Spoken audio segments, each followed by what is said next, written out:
I'm so excited to be here with Noor Pinna, who we had on a panel, I don't even know when at this point, but this is going to be a good conversation. We haven't even had it yet. And I'm really, really pumped about it because I know it's going to be really important. Hello. Hi. Hi, Jennifer. um, Thanks for being here. Of course, thanks for having me. For anybody who's listening, who are you today? Oh, well, always multiple hats, right? Depending on the day that you're at. Yes. But in general, I am a licensed mental health counselor in New York and in California. And I am a shame resilient coach as well. And I'm a TED speaker. I have a book in the process that's coming out slowly but surely. It's being put together. It's a collection of poetry, and I'm a nature lover. I primarily work with women, along with Muslim men, which has been an interesting population that I've been dealing with. Mm. I also work in the realm of trauma, stress, anxiety, life transitions, relationships, kind of the gamut of things, along with mental health issues. And I provide spiritual, holistic, wraparound, trauma informed approach. I really believe in somatic body work and spirituality and nature combined, and really letting my client or my coaching client really guide the way. Most people know the answers really within. My job is to sort of just help them uncover those onion layers and kind of help put the pieces together for them. And I love it when people find their little aha moments. And it's just like when they come back, they're like, oh my God, I did this thing. Or they're really proud of themselves. And I'm just like, say that again, say that again. Can you Yes. believe you're actually saying this? And they're like, oh my God, yes, I've noticed the shift in the language. And like, that's the coolest thing I get to see. Oh, so cool. How did you get into this work generally? Because it's very, I mean, I'd say obviously nowadays Yeah. therapy has luckily been a little bit more um, talked about and Mhm. recognized as something worth pursuing. I know that, like, as somebody Yeah. with a social worker, as a mother, I've been in therapy for a long time, but I feel like now the world is Yeah. like, oh, right, this is helpful. But for you, how did you get into this specific niche, I guess, of therapy? Or Sure. Well, in my culture, I was born in Pakistan. I came here. You're either an engineer or a doctor or an IT person, right? I was going to be a heart surgeon from age 5 but on. you are I in many am. ways. Yes, So we yes, love this. technically I am. Yeah. And I got into Fordham, and my organic chem teacher at 17 just told me I was really dumb and from class and I was never going to get into med school. And I had a really fragile self-esteem and self-confidence, and I believed her. Ugh, And I went to awful. my biology teacher and I was like, I really want to help people. I just don't know what to do. And she was like, why don't you try your hand at psychology? And I laughed at her and I was like, I'm a hysterical person, right? I'd be crying with someone. And she's like, why don't you give it a try? And I did. And I met this wonderful teacher, or slash professor, and she was 32. She had her own private practice and she was teaching, and like the sun was coming in, and oh wow, that's what I want to do. And so then I got into it. I lots of process and lots of lessons learned on how to get into the field that I needed to get into.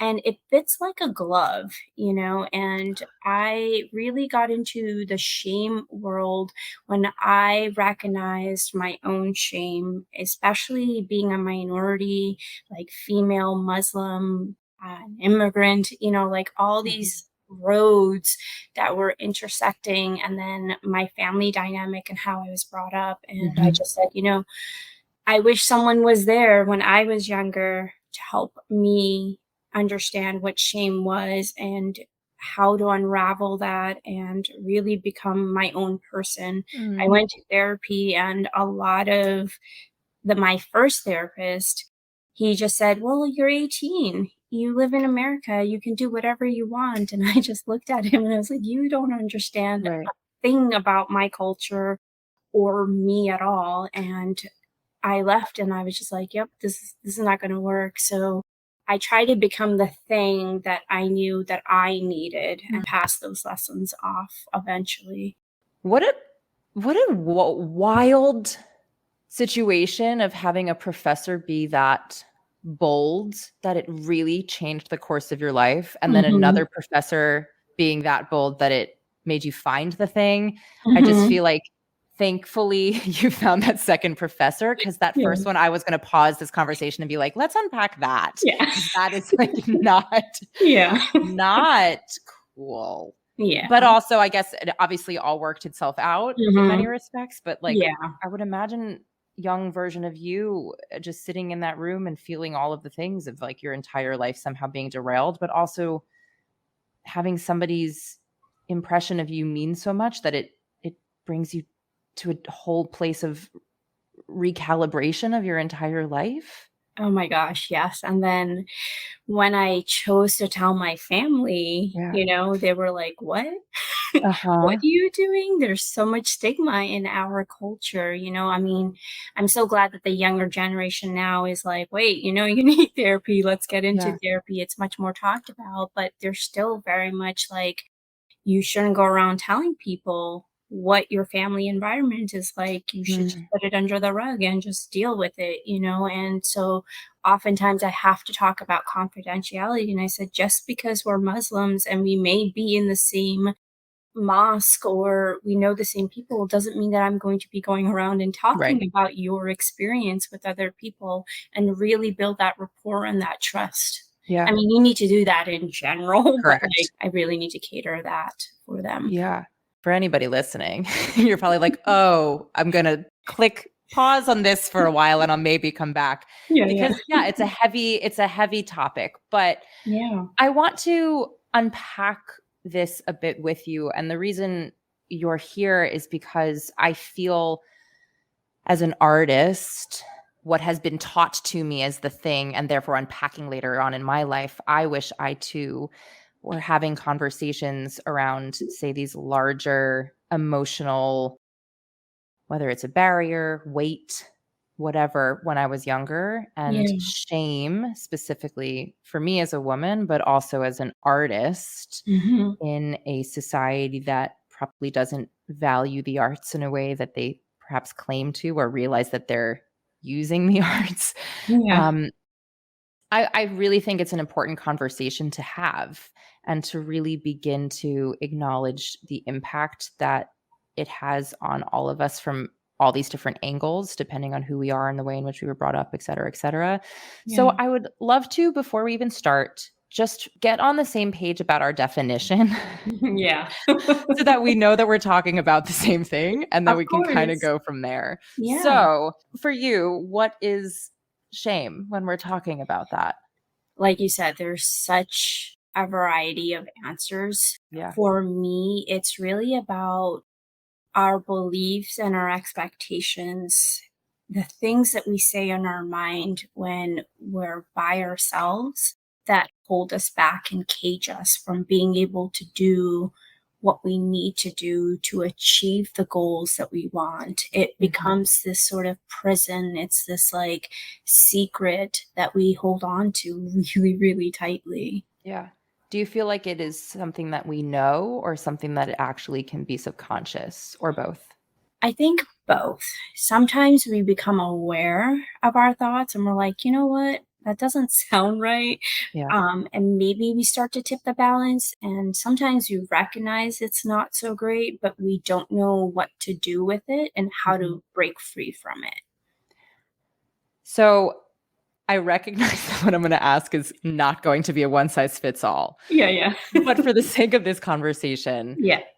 what are some of the ways in which you have found successful through this kind of work to begin to either acknowledge, dismantle, um, realign, when people are starting to be like, oh, wait, this is something that I know now exists within myself? Sure. First step is always critical awareness, admitting that there is something going on, right? Yeah.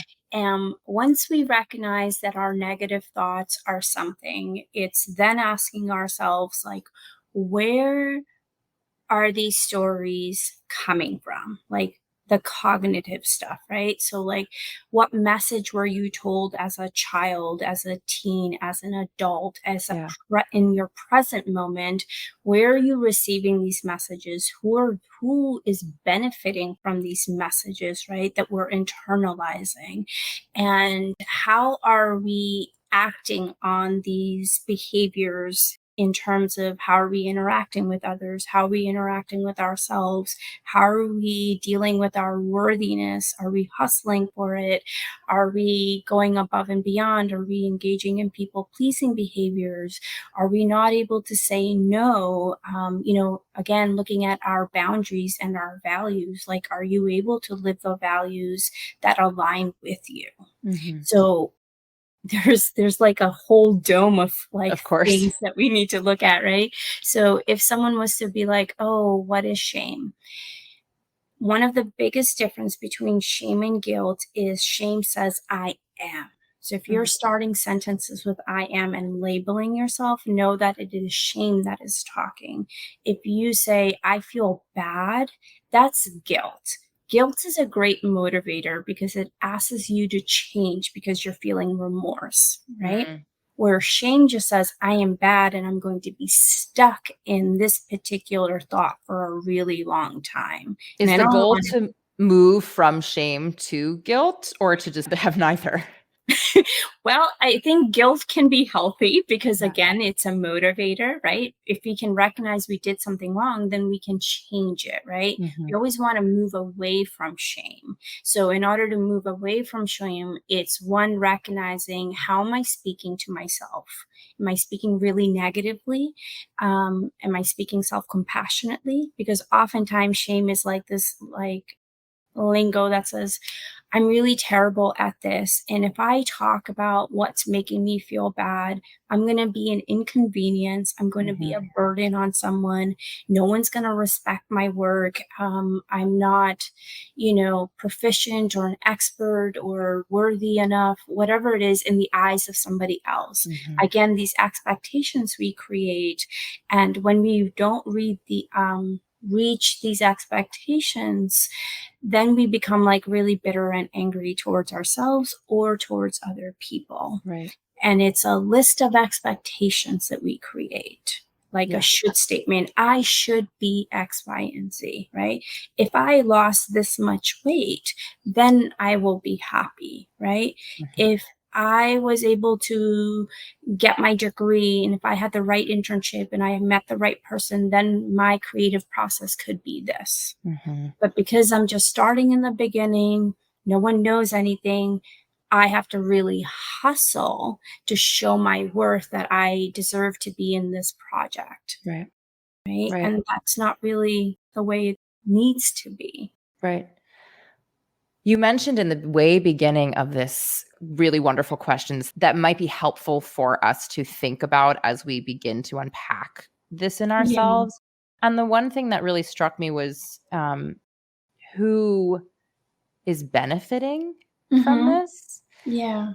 And I want to come to that because as you were just talking about too, it's this idea of seeking validation externally rather than this internal acknowledgement of worth, Absolutely. right? Yeah. And how we have this relationship to others to make us feel a certain way when really we Yeah. are the ones who get to decide that. And Absolutely. I'm curious about what you've seen or encountered with people and their external validation or the who is this benefiting and the ways in which that shift um, can really start to impact somebody more positively. So I'm going to paraphrase what you asked me. Sure. Okay. Yeah, we love So, that. one you're asking me is, in my experience and in my work, what have I seen in terms of shifting? Yeah. What have I seen in terms of who is benefiting? Right? Or Yes. so, in my experience and in my work so far, what I've noticed is that the people that have shifted their mindset from shame have really utilized a gratitude and abundance mindset because it allows more ease, more grace towards ourselves, and the need to be not so perfect.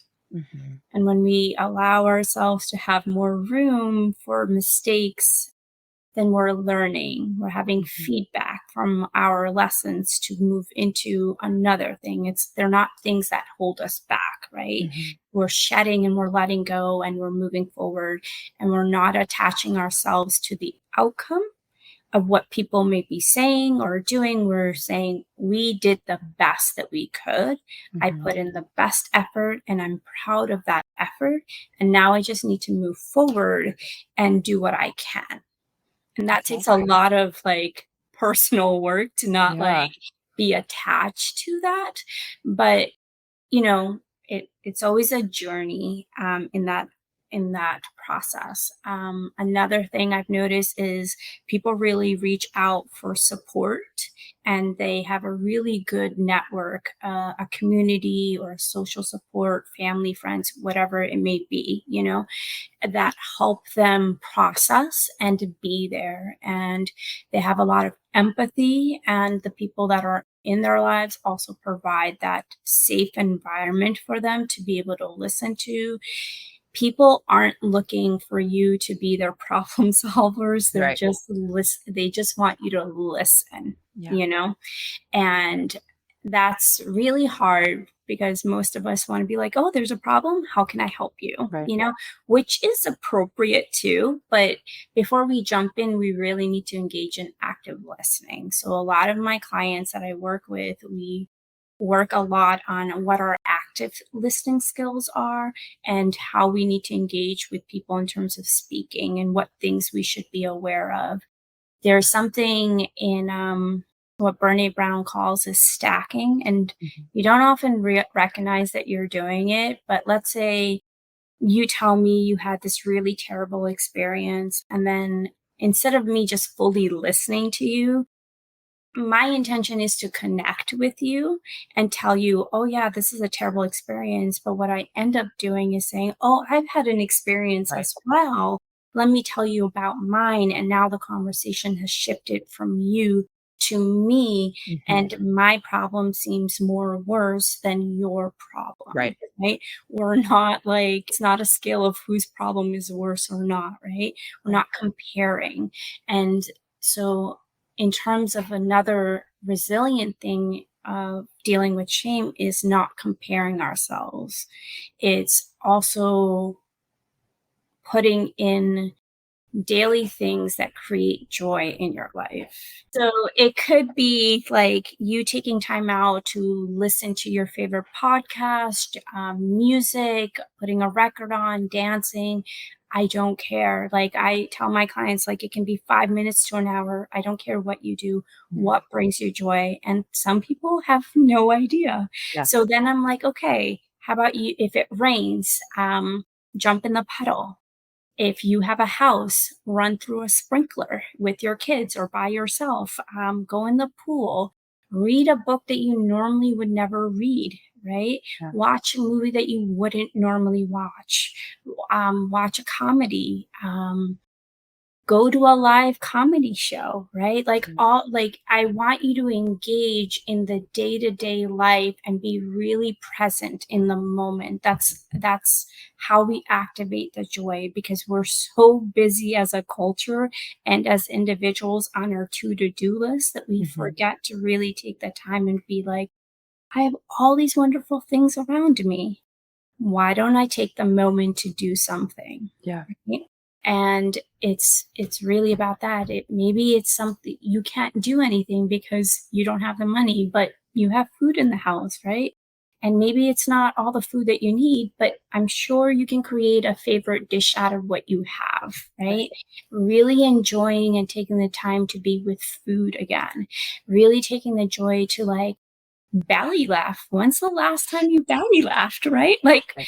we laugh, but like, have you had the stomach ache, belly Right, right, right, laugh? right, right. You know? Yeah, So it's like, how do we create those things? Because the world right now is on fire and it's literally. like, yeah, literally, right? So how do we go about creating that joy on purpose? I feel like what I'm hearing is this connection between curiosity and unpacking these um larger topics, whether it be shame or Mhm. like delving into joy or whatever. But like I'm Yeah. hearing that an angle through which one can potentially start to navigate is just simply the curiosity around it, right? Even going back to your lists of questions in the beginning of like, Mhm. what is this? How is this Yeah. affecting me? Who is this affecting? Who is this benefiting? Like all of those things. Yeah. It's an angle of curiosity that doesn't have the judgment around trying to solve it immediately. Oh my gosh, absolutely. If we can walk in awe like Mhm. 5-year-olds, Yeah. it would do us so much good. It Yeah, would do I us think so about much that too. I had an good. acting class when I was in Italy, when I studied abroad in Italy in my junior year of college. We did this exercise, and I've done this as a teacher on my own right in these master classes. You Yeah. just need time where you literally, it's an aging exercise where you start from birth and then every single age through death. And it's, if you do it Oh, wow. really like the full experience, it takes hours and you are Okay. exhausted by the end of it. But the whole Yeah. purpose of it is to really feel physically in your body, Mhm. emotionally in your body, mentally in your body, what it feels like to either be, revisit ages that you've passed and Yeah. or the ones that are coming in the future and how it impacts you. And the part that is so fascinating is the curiosity in the baby stage of Mhm. everything wants to be touched and seen, and there's awe, and everything is so exciting because it's new and there's Yeah. nothing, there's no jadedness, you haven't been taught Mhm. otherwise. It's like, oh, I want to Yeah. touch this wall because it looks really fun, and oh, look at Mhm. this shiny thing, let me run around trying to chase it. It just is that. Yeah. And we forget that that's something that's how every single human being on this entire planet started to live. Yeah. Like, as a baseline. Absolutely. Yeah, it's absolutely right. It's like, can you remember a time that lit you up the most, and in sense of like all your sensories, Mm, right? When we go on vacation or we move to a new place, we're like, oh my God, there's always cool things. And we get really excited and we get really curious and we're not judging. right. And then as we settle in, like things just sort of sink in and we like become adults Yeah. in quotations, right? And we're like, we don't have time for this. I gotta work. I've gotta pay my bills. I've gotta do this. And it just becomes this monotonous thing. And then you have like voices in your head, you may have your parents' voice or somebody significant that made an impact, negatively or good, right? That says like, hey, you need to do this. And you're Mhm. listening to those voices instead of your own voice. You're not trusting your own self in the process Yeah. because you're living by the expectations of what other people have told you or Mhm. what your parents have told you, Yeah. right? Let's pause the benefiting question for a minute because I'm curious Yeah. to where this continues to go. When you work with individuals to start Hmm. to cultivate that inner listening of one's impulse and the tuning out of other people and their advice and their opinions, what are some of the tools and tricks that you have found helpful with really tuning into your body and trusting that impulse? Absolutely. So one of the things is, I'm going to paraphrase him because I can't remember the Mhm. exact sentence. But before you make a decision or you act, there's this gap stimulus. So you have a little bit of a pause Mhm. before you do something. And I really ask my clients to become really mindful of that pause. So it's like before you act, take that breather Mhm. and then ask yourself, like, is this what do I want out of this relationship in terms of this situation? Do I want to be loved? Do I want to be right? Is this a battle that I need to actually fight? Because is it going to be worth it in the next week, in the next month, or 3 years from now, whatever? And can I say this in a way that's still going to be self respecting and still validating to the other person. Mhm. Then the other thing I ask my clients to do is you still need to speak up about how you feel, regardless of how the other person is going to respond or react towards you, as long as you are mindful, you are tactful, you're not yelling, screaming, or calling anybody anything.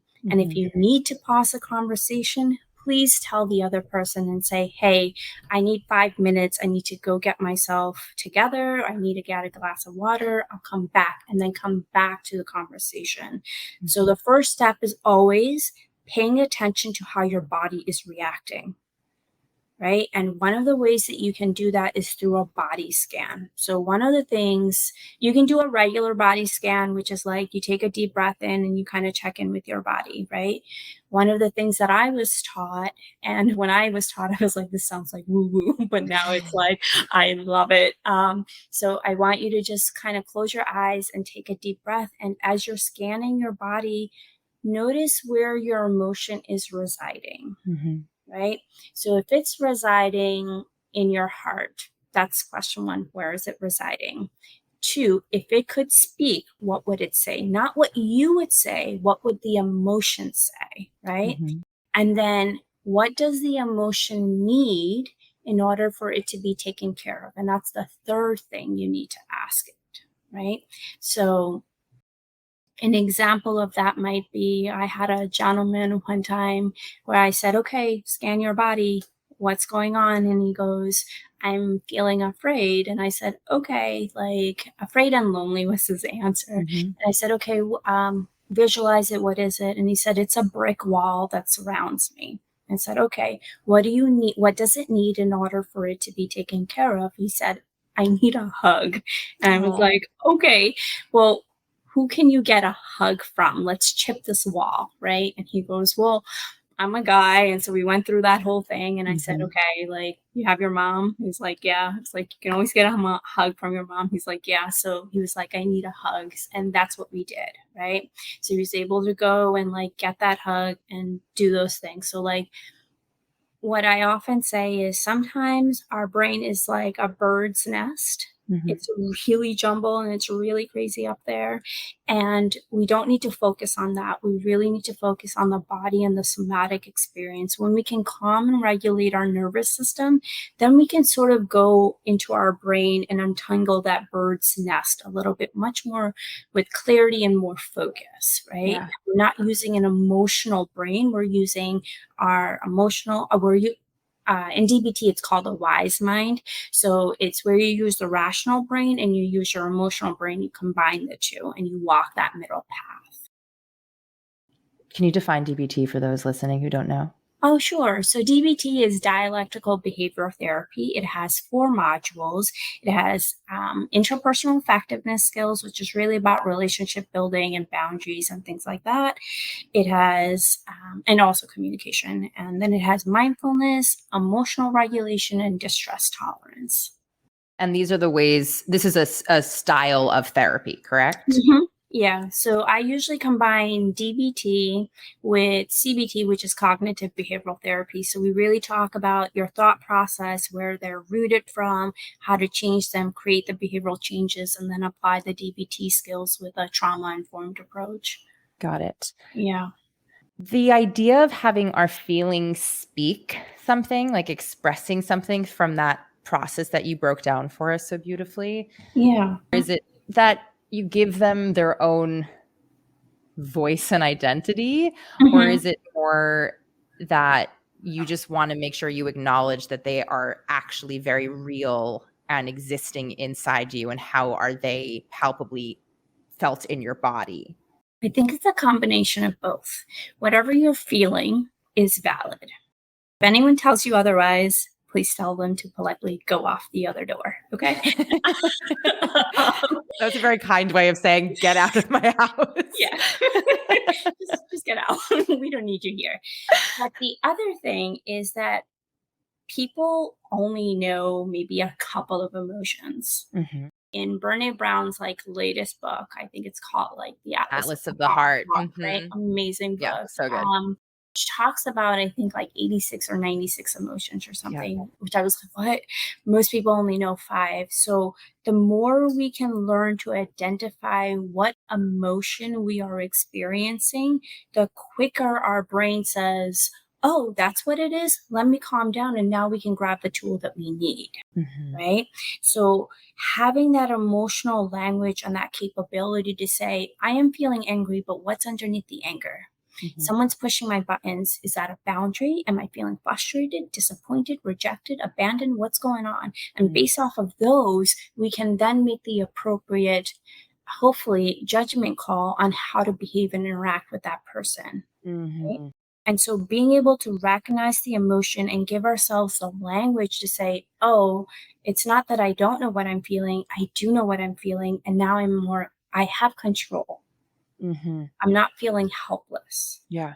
Right. And then once we know that, then we can say, okay, before we do anything, we always have to acknowledge what we're feeling, you Right. know? And I think sometimes people mess up the concept of what validation is. Validation literally means that you agree with what the person is saying. Like you understand their point of view, right? Let me correct. Yeah. So it's you understanding what the person is saying. It doesn't mean that you have to like agree with everything that they're saying. It just means like, oh, I see what you're going through. That must be really hard. I don't have to agree with it, but I can understand what you're going through, right? What about when it's reversed? Like if somebody is seeking validation from somebody else? Okay. So then question becomes, why are you seeking that validation? Mhm. So like in my own practice, like I'll have my clients of either coaching or therapy, they'll look for approval. And I'm like, well, why do you need my approval? Right. Why can't you say, like, I did a good job, or was this the right thing? Did it feel right to you? Mhm. How did it feel in your body when you made that decision? What kind of thought process were you going through? Right. And so it's like, why do we need that validation? Why does the internal validation not matter first? Mhm. Right.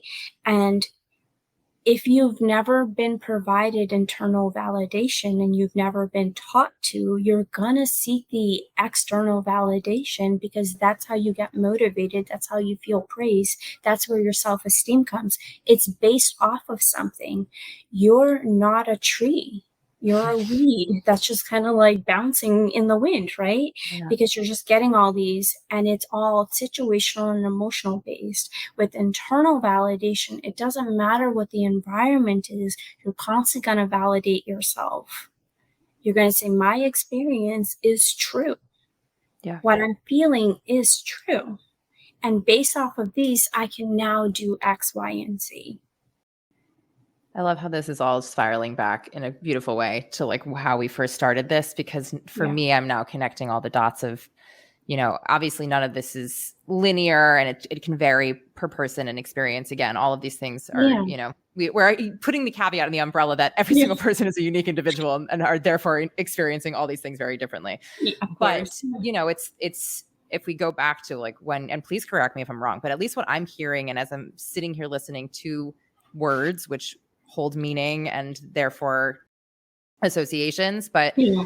it's like we're born and we are babies with full of awe, and then we are Hmm. taught to see the world in a certain way. And it's possible that from, say, babyland, we Hmm. are either taught to not tune into our own self-worth and or own validation, and therefore seek it externally and then build up that skill set over time to grown-ups when that's how we continue operating. Or Hmm. perhaps we did have it and we've been told that that isn't valid, and then we've Hmm. listened to that and we kept Hmm. bottling the thing. I mean, no matter what it is, but either Yeah. way, whether it's an external seeking or whether it's somebody dimming the internal Yeah. trying, there, that is the thing that then propels us back into what we had initially talked about of shame, Yeah. that then becomes a spiral to then get back into of we need to dismantle Yeah. the other types of validations to go back into ourself and say I am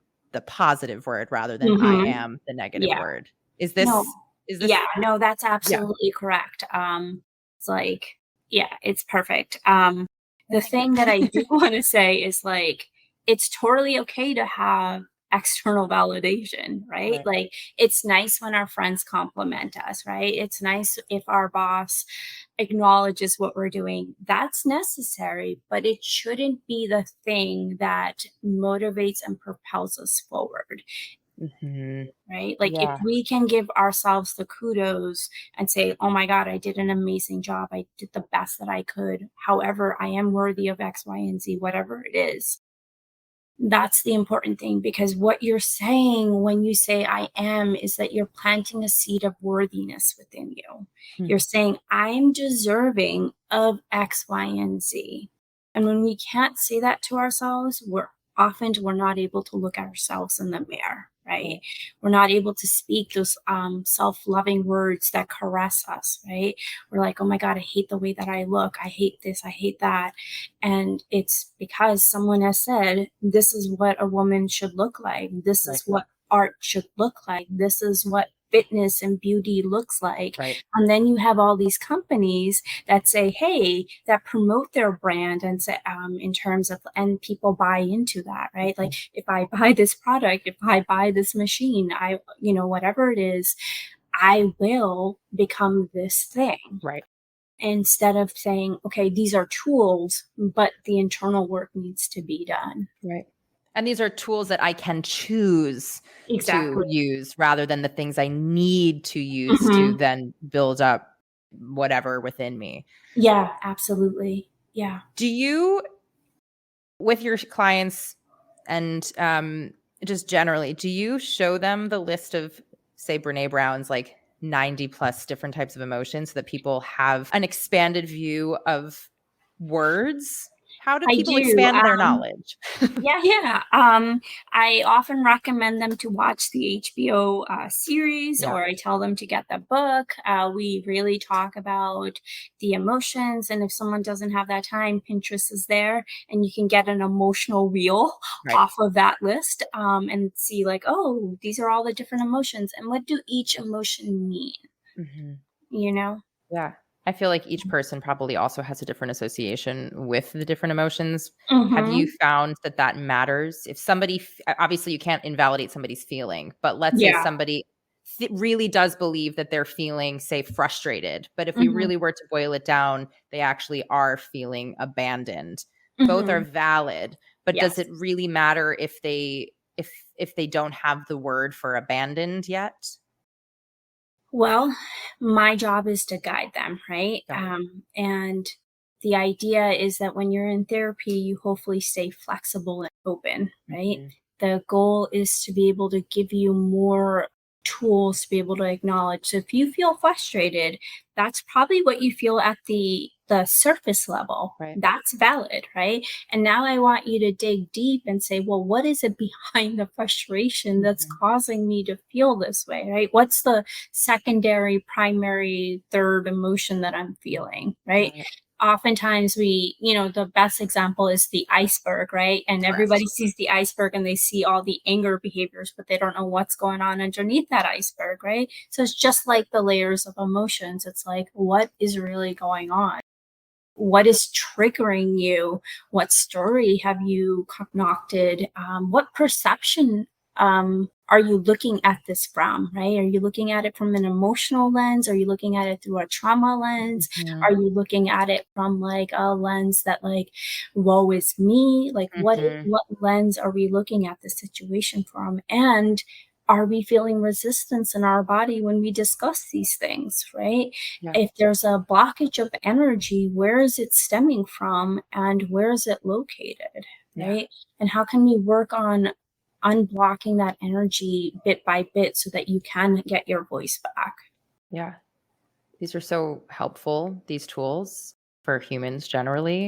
I Yeah. want to pivot this to artists in terms of, say, creative process rather Sure. than just their own internal emotional life, which is beautiful and complicated and all of those things. Yeah.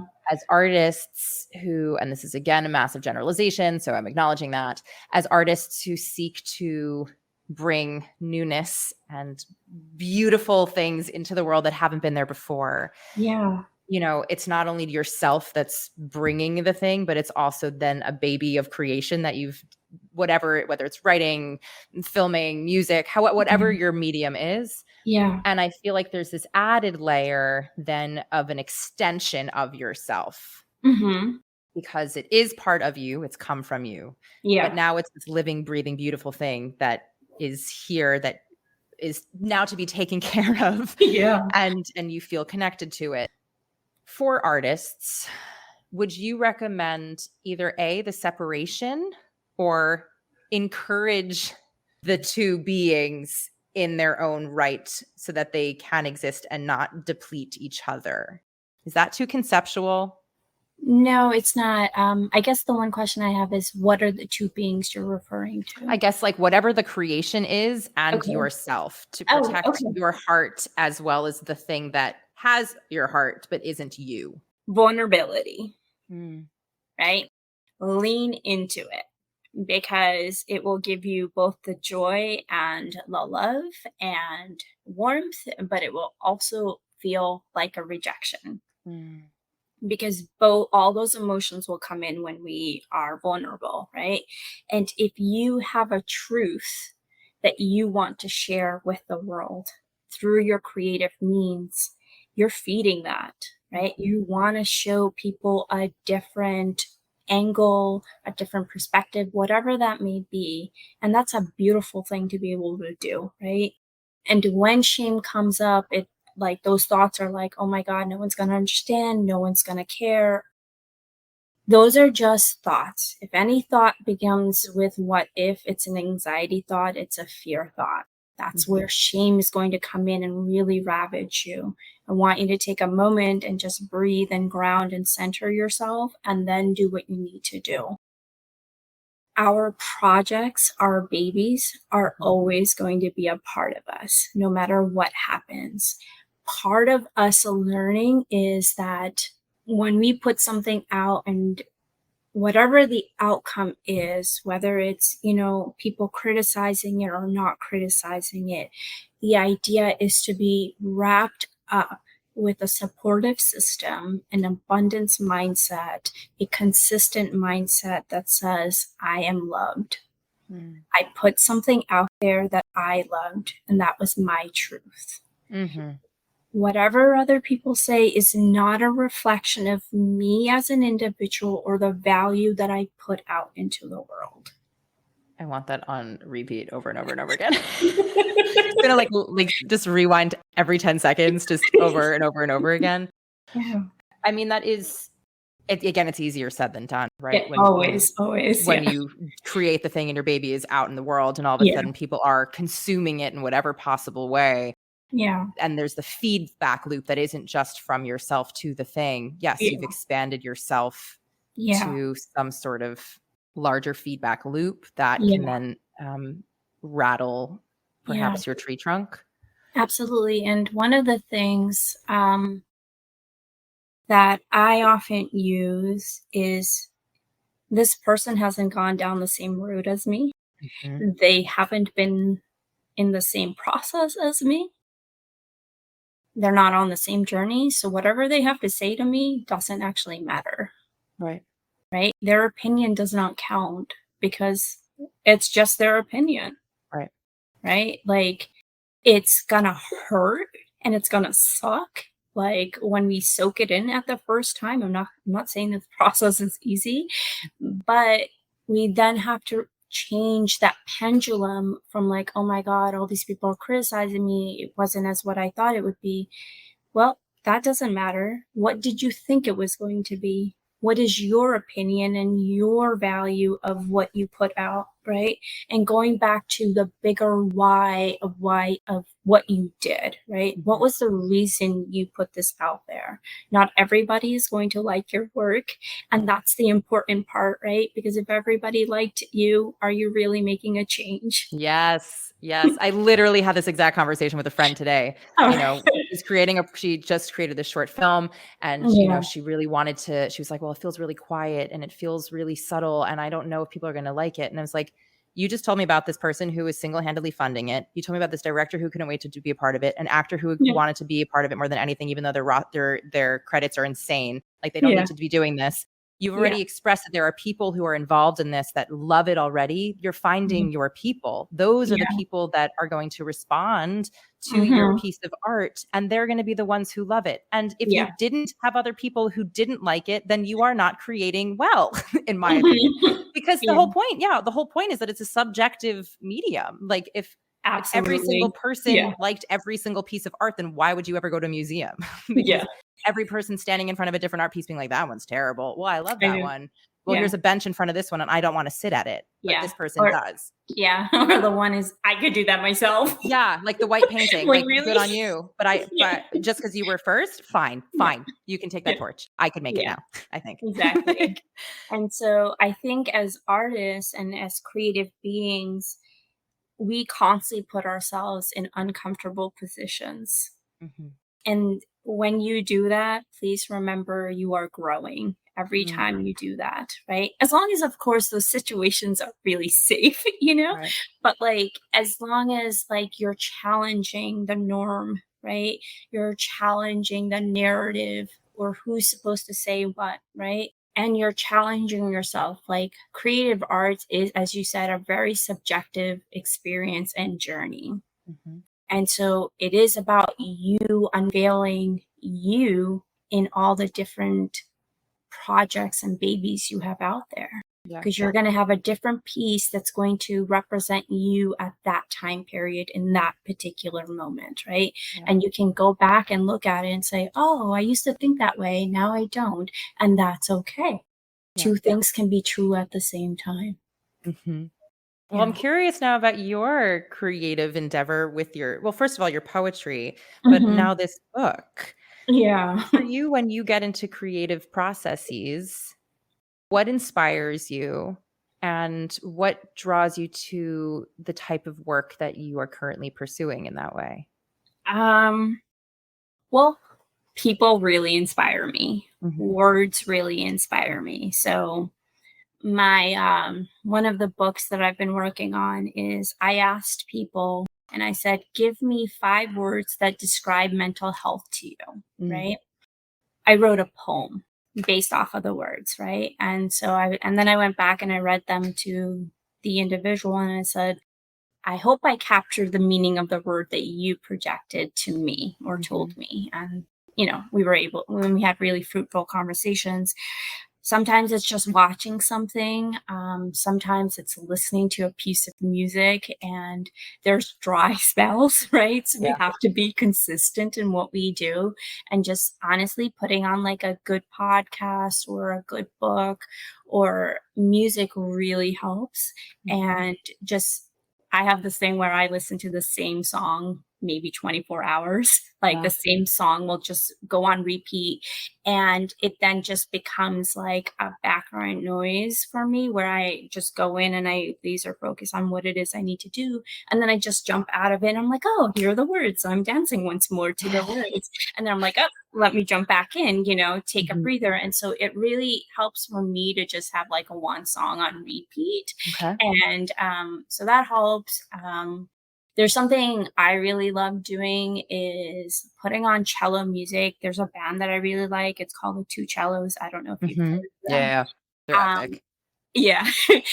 And listening to them and then doing body movement dancing to the sounds that they are, from the sounds that are coming from their instruments, and literally moving my body in alignment, moving my arms. And I am not a dancer, I'm nothing.